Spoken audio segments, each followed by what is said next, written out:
Yeah, so right here, I am a Hmong girl that born in Laos. So whenever I turn this side, you're gonna see a Hmong pattern and a Lao skirt. So you're gonna know like, oh, she is a Hmong and she's a Lao Hmong Lao.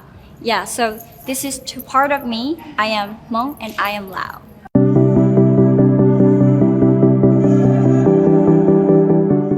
It means a lot. Like in my community, Hmong community, we have the culture that kind of sad for girls because as a society that label our women to be what we should act or what we should do. Like we always say, we cannot say no and we cannot choose our own path. Like parents, husband, your partner, they kind of have control, like control on your life. If your parents say you have to get married, then you're kind of like, yes. Yeah, if your partner say don't do this, don't study, you have to be a housewife, take care of the kids, you cannot do things that you're passionate about, and then you kind of like, okay. So, it's pretty hard.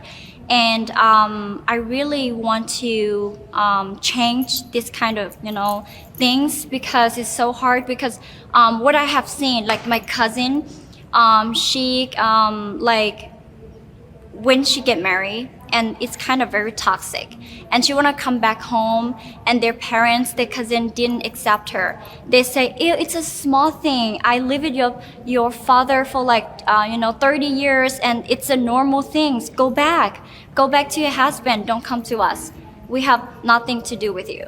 So somebody they end up with commit suicide because they cannot get out of that toxic life. So it's pretty hard because as a Hmong girl or Lao girl, we are very shy, they don't have confidence. So when I'm here, people kind of look up to and they kind of like, oh, like, how can you get there? And how come you're so confident? So being a Hmong girl, it's very important for me.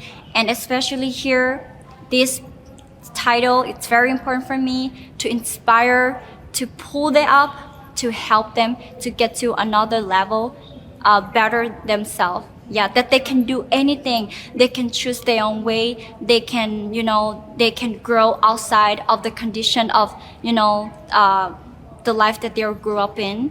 Yeah, and they can create their own path. And they have the right to choose what they want and what they really need in their life.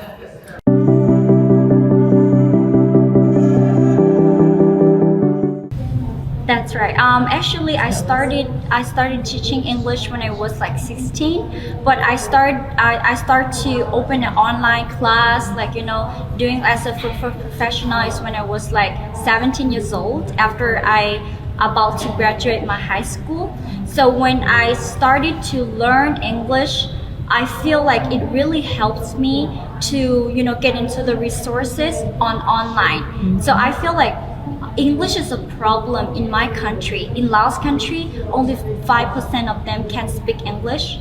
Yeah, so that's why I feel like I need to help my community.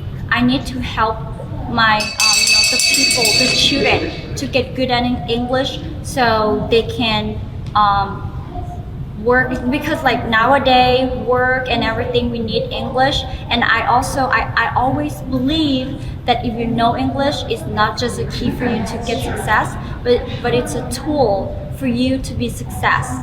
And if you know English, you'll be like a tiger with wings, scary, and you're gonna fly very high. So that's why give me a passion to teach, to motivate others to keep studying. Yeah, to not just teach lesson, but inspire that they can do it, because I did it for months and they can too.